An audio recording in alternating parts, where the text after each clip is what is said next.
जय जगदीश्वरम।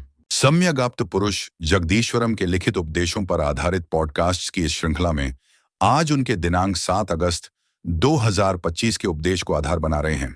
पूज्य गुरुदेव द्वारा यह उपदेश लोक कल्याण के लिए फेसबुक के आर्य मित्र नामक पेज पर सन 2017 से प्रकाशित हो रहे हैं। जैसा कि हमने पहले भी स्पष्ट किया है कि यह पॉडकास्ट गुरुदेव के गूढ़ एवं गहन उपदेशों को समझने की दिशा में केवल एक प्रयास है तथा ऐसे किसी भी प्रयास में गलती होने की संभावना तो रहती ही है।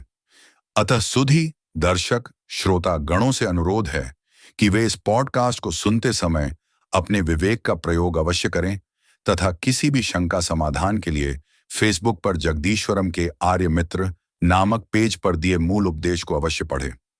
आर्य मित्र पेज का लिंक डिस्क्रिप्शन में दिया जा रहा है। नमस्कार, आज हम जगदीश्वरम के कुछ लेखों पर एक गहरी नजर डालने वाले हैं। नमस्कार। ये लेख जो उनके 7 अगस्त 2025 के उपदेशों पर आधारित हैं, प्राकृतिक धर्म, सत्य और भाष्य जैसे विषयों को छूते हैं। हाँ। इनमें बात की गई है सम्यक सद्धर्म की, जिसे लेखक पूरी मानवता का एक नैसर्गिक मतलब प्राकृतिक धर्म मानते हैं। बिल्कुल। हमारा मकसद है इन विचारों की तह तक जाना और समझना कि लेखक असल में क्या कहना चाह रहे हैं। बिल्कुल। इन लेखों में ना मतलब कई परतें हैं। एक तरफ तो ये सार्वभौमिक धर्म की बात है, दूसरी तरफ सत्य की खोज में जो रुकावटें आती हैं उनका जिक्र है, और फिर ये भाष्यों यानी कमेंट्रीज, उन पर भी काफी तीखी टिप्पणी है। अच्छा, तो हम कोशिश करेंगे कि इन सभी पहलुओं को संतुलित ढंग से सामने रखें और देखें कि लेखक किन मुख्य संदेशों पर जोर दे रहे हैं। ठीक है, तो शुरू करते हैं। सबसे पहले ये सम्यक सद्धर्म या प्राकृतिक धर्म की अवधारणा, लेखक इसे किसी एक समूह का नहीं बल्कि पूरी मानवता का धर्म बता रहे हैं। ये अपने आप में एक बड़ा दावा है ना? हाँ, शायद उनके बाकी विचारों की ये नींव रखता है। हाँ, कह सकते हैं ये एक फाउंडेशनल आइडिया है, एक ऐसा धर्म जो जन्म या परंपरा पर आधारित न होकर प्रकृति या कह लें स्वभाव पर आधारित हो। स्वभाव पर। हाँ, ये विचार उनके बाकी तर्कों के लिए एक पृष्ठभूमि तैयार करता है, जहां वो फिर सार्वभौमिक सत्य और उसे पाने के रास्ते की बात करते हैं। दिलचस्प बात यह है कि इन स्रोतों में मनुस्मृति पर भी एक लेख शामिल है। हाँ है। लेकिन लेखक शुरुआत में एक बड़ा डिस्क्लेमर देते हैं कि यह उनकी मुख्य शिक्षाओं, जिसे वो सम्यक देशना कहते हैं, उसका हिस्सा नहीं है। बिल्कुल सही। इसे तो किसी की आपत्ति पर मतलब संतुलन बनाने के लिए लिखा गया है। इस पर थोड़ा ध्यान देना जरूरी है, वरना गलतफहमी हो सकती है। बिल्कुल सही कहा। ये स्पष्टीकरण बहुत महत्वपूर्ण है। लेखक साफ कहते हैं कि उनके जो मूल उपदेश है वो वर्ण व्यवस्था जैसी सामाजिक संरचनाओं का न तो समर्थन करते हैं न ही खंडन। ये मनुस्मृति वाला लेख एक अलग नजरिया पेश करता है, जिसे लेखक ने सिर्फ एक तरह के क्या कहते हैं बौद्धिक अभ्यास या संतुलन के लिए शामिल किया है, अपने केंद्रीय दर्शन के रूप में नहीं। ठीक है। और वो ये भी साफ करते हैं कि जो मनुस्मृति आज उपलब्ध है वो प्रक्षिप्त है, मतलब उसमें काफी मिलावट हो चुकी है। अच्छा, मिलावटी मानते हैं उसे। तो इस मिलावटी और गैर मुख्य लेख में वो कहते क्या हैं आखिर? लेख एक काल्पनिक स्थिति की बात करता है कि अगर मनुस्मृति पूरी ईमानदारी से लागू हो जाए तो शायद क्षत्रिय वर्ग को सबसे ज्यादा फायदा होगा। शासन पर उनका एकाधिकार हो सकता है। हाँ। वो एक तुलनात्मक विश्लेषण जैसा करते हैं। और आज के लोकतंत्र में उनकी स्थिति को लेखक दयनीय जैसा बताते हैं, जबकि बाकी वर्गों के पास अपने अपने क्षेत्र हैं। हाँ, वो तुलना करते हैं, जैसे ब्राह्मणों के लिए धर्म, वैश्यों के लिए व्यापार और शूद्रों के लिए सेवा या फिर जन्म आधारित आरक्षण जैसी व्यवस्थाओं का जिक्र करते हैं। लेकिन साथ ही वो ये भी कहते हैं कि आज के ब्राह्मण कहलाने वाले भी शायद मनुस्मृति के उस कठोर आदर्श को नहीं मानेंगे जहां रोज की भिक्षा पर जीना हो और कोई संग्रह ना हो। हाँ, ये बात भी है। तो ये सब एक व्हाट इफ सिनेरियो जैसा है, एक परिकल्पना मात्र। और सबसे जरूरी बात जिसे लेखक बार बार रेखांकित करते हैं कि ये उनकी व्यक्तिगत राय नहीं है। नहीं, बिल्कुल नहीं। ये बस एक विश्लेषण है, वो भी एक मिलावटी ग्रंथ के आधार पर की गई परिकल्पना का। बिल्कुल। और उस लेख के अंत में भी जो केंद्रीय संदेश उभरता है वो यही है कि जन्म से कोई ऊंचा या नीचा नहीं होता। अच्छा। सभी मनुष्य समान है और मनुष्य होने की पूरी गरिमा सबका जन्मसिद्ध अधिकार है। इसे जाति या वर्ण के नाम पर कम नहीं किया जाना चाहिए। तो ये मानवतावादी नजरिया तो उनके सम्यक धर्म के मूल विचार से मिल खाता है। हाँ बिल्कुल, भले ही इसे मनुस्मृति वाले लेख के संदर्भ में कहा गया हो।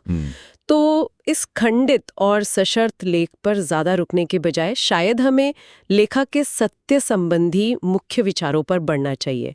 क्या कहते हैं? सहमत हूं। हाँ, आगे बढ़ते हैं। तो सामाजिक टिप्पणी के इस कंडीशनल पहलू से आगे बढ़ते हैं सत्य की खोज की तरफ। लेखक कहते हैं कि भोगों यानी दुनियावी चीजों के प्रति सजग रहते हुए उनसे अनासक्त रहना चाहिए। हाँ, अनासक्त। उनका आकर्षण या महत्व खत्म हो जाए, बस उनका ज्ञान या दर्शन मात्र रह जाए। ये सुनने में वैराग्य जैसा लगता है। हाँ, ये अनासक्ति या डिटैचमेंट का ही एक रूप है। मतलब दुनिया का अनुभव तो करें, उसे जानें, लेकिन मन उसमें उलझे नहीं, बंधे नहीं। अच्छा, इसे सत्य की स्पष्ट अनुभूति के लिए जरूरी माना गया है। अनुभव हो पर अनुभव का बोझ ना हो। यहाँ बात वाकई दिलचस्प मोड़ लेती है। लेखक कहते हैं कि सत्य को साफ साफ देखने में कुछ चीजें बड़ी बाधा डालती हैं, जैसे दृष्टिकोण यानी पर्सपेक्टिव, पूर्वाग्रह यानी प्रेजुडिस, मताग्रह यानी डॉगमेटिज्म और पक्षपात यानी बायस। हाँ, ये शब्द तो हम आम जिंदगी में भी इस्तेमाल करते हैं, पर सत्य की राह में ये इतने बड़े रोड़े कैसे बन जाते हैं? सोचिए, ये सब असल में हमारे मन के फिल्टर हैं, है ना? फिल्टर, अच्छा। दृष्टिकोण यानी हम चीजों को किस नजरिए से देख रहे हैं। पूर्वाग्रह मतलब पहले से बनी हुई राय। मताग्रह यानी किसी एक विचार या पंथ से बुरी तरह चिपक जाना। और पक्षपात यानी किसी तरफ झुकाव होना। लेखक का तर्क है कि ये सारे फिल्टर हमें सच्चाई को जस का तस देखने से रोकते हैं। जैसे रंगीन चश्मा पहनने पर दुनिया का रंग बदल जाता है। बिल्कुल, वैसे ही ये मानसिक स्थितियां हमें सत्य का सही स्वरूप नहीं देखने देती। तो सत्य को जानने के लिए मन का पूरी तरह निष्पक्ष और खुला होना जरूरी है, जैसे एक साफ शीशा। बिल्कुल, जब तक ये फिल्टर मौजूद है तब तक सत्य ढका रहता है, भले ही वो सामने ही क्यों ना हो। लेखक एक और थोड़ी चौंकाने वाली बात कहते हैं। वो चेतावनी देते हैं कि हजारों सालों से धर्म के नाम पर बहुत झूठ फैलाया गया है। हाँ, ये कहते हैं वो। और आज भी फैलाया जा रहा है।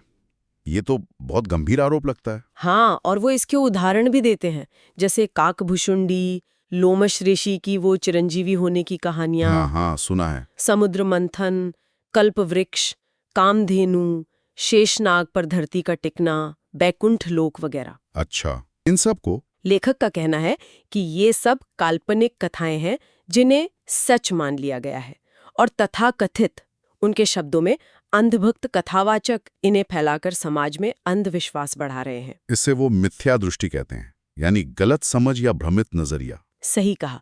मिथ्या दृष्टि मतलब वो नजर जो यथार्थ को नहीं देख पाती, जो भ्रम में जीती है।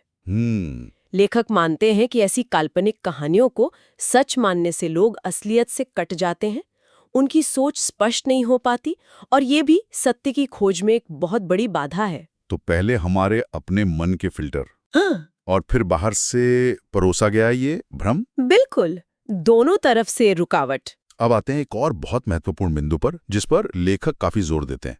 वो कहते हैं कि भाष्यकारों यानी कमेंटेटर से खास तौर पर सावधान रहना चाहिए। हाँ, ये बहुत अहम है उनके लिए। ये थोड़ा अटपटा लगता है, क्योंकि आमतौर पर तो हम मानते हैं कि भाष्यकार मूल ग्रंथों को समझने में हमारी मदद करते हैं, फिर उनसे सावधानी क्यों? यहीं पर लेखक का नजरिया काफी आलोचनात्मक और शायद थोड़ा विवादास्पद भी है। अच्छा। उनका मानना है कि ज्यादातर भाष्यकारों का असली मकसद सत्य बताना नहीं होता, बल्कि अपने खुद के मत या अपनी विचारधारा को सही साबित करना होता है। ओहो। और इसके लिए वो मूल ग्रंथ के शब्दों को तोड़ मरोड़ भी सकते हैं। मतलब वो मूल पाठ को एक हथियार की तरह इस्तेमाल करते हैं, अपने पहले से तय निष्कर्षों को सही ठहराने के लिए। मतलब वो समझाने के बजाय अपनी बात थोपने की कोशिश करते हैं, ऐसा? लेखक का इशारा कुछ इसी तरफ है। वो एक बुनियादी सवाल उठाते हैं। क्या? कि अगर किसी सूत्रकार का एक सूत्र है तो अलग अलग भाष्यकार उसके इतने अलग अलग मतलब कैसे निकाल लेते हैं? हाँ, ये तो होता है। कोई कहता है सूत्रकार का मतलब ये है, दूसरा कहता है नहीं वो है। अगर मूल बात इतनी स्पष्ट होती तो इतने मतभेद क्यों होते? क्या ये इस बात का सबूत नहीं कि भाष्यकार अपनी अपनी व्याख्या घुसा रहे हैं? सोचने वाली बात है।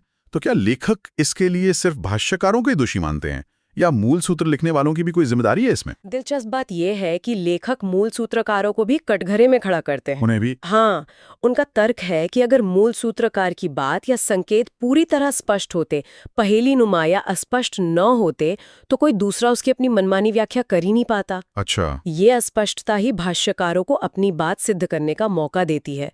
तो अर्थ का अनर्थ होने में लेखक के अनुसार कहीं ना कहीं मूल लेखक भी जिम्मेदार है। और लेखक तो यहाँ तक कह देते हैं कि भाष्यों का होना ही अपने आप में एक बेईमानी है। ये तो बहुत ही कठोर टिप्पणी है। इसका आधार क्या बताते हैं वो? इसका आधार है नियत का सवाल। लेखक मानते हैं कि भाष्य लिखना मूलतः दूसरों के प्रमाण पर यानी मूल सूत्र के सहारे अपना मत सिद्ध करने की कोशिश है। अगर किसी को अपनी कोई मौलिक बात कहनी है तो सीधे तौर पर कहनी चाहिए।